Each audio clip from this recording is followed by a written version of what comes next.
সেদিনকে সকালটা না একদম অন্যরকম ছিল, কারণ সেদিনকে ছিল রথযাত্রা। আর এই দিনে আমি কি কি করলাম সেটাই শেয়ার করবো আজকের ভিডিওতে। সো হ্যালো এভরিওয়ান, কেমন আছো তোমরা সবাই?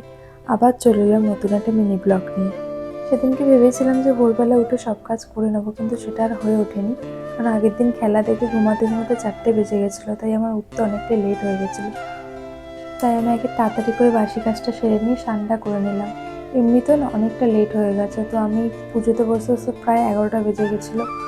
তো আমার সব জোগাড়জাট একা হাতে করতে হবে। হাজব্যান্ড বাজারঘাট করছিল, কিন্তু তবুও পুজোর জোগাড়জাটগুলো তো আমাকে করতে হবে। আর আমি না আগের দিন সব বাসন কোসন মেজেই রেখেছিলাম, একটু এগিয়ে রেখেছিলাম, কারণ নইলে দিনের দিন করলে সবটাতে অনেকটা লেট হয়ে যায়।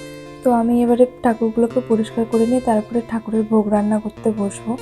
জানি না কেন কদিন ধরে খুব ইচ্ছা করছিল যে জগন্নাথ দেবের জন্য রান্না করবো। আসলে ভগবান তো মুখে এসে বলবে না, কিন্তু ভগবান তোমার মনের মধ্যে ইচ্ছাগুলো জাগাবে। তখনই বুঝে যেতে হয় যে ভগবান তোমার হাতে রান্না খেতে চায়।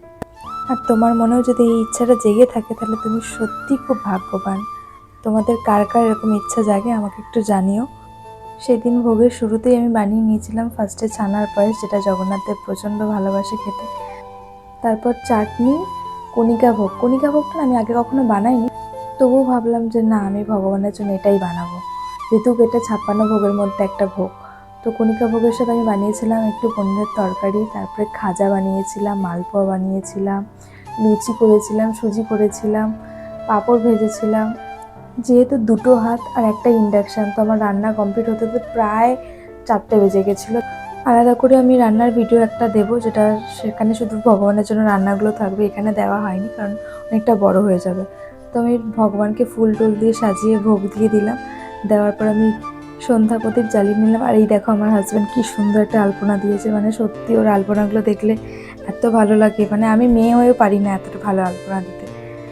এরপর তো আমার আরতি করার পালা। আসলে কি বলতো, অনেক দিন ধরে খুব ইচ্ছা করছিল যে এই পুজোটা আমি করবো, জানি না কেন খুব মনে ইচ্ছা জাগছিল। আর সত্যি কথা বলতে নিজের সংসার না হলে না এত গুছিয়ে গাছিয়ে সব কিছু করা যায় না। নিজের সংসারে এইগুলো সম্ভব, আর যদি পাশে এরকম একটা হাজব্যান্ড থাকে। সো তোমরা কেমনভাবে কাটালে রথযাত্রাটা আমাকে জানিও, আর আমার ভিডিওগুলো কেমন লাগছে সেটাও জানিও। তো আজকের ভিডিওটা এইটুকুনি, দেখা হচ্ছে নতুন একটা ভিডিওতে। সবাই খুব ভালো থেকো, সুস্থ থেকো।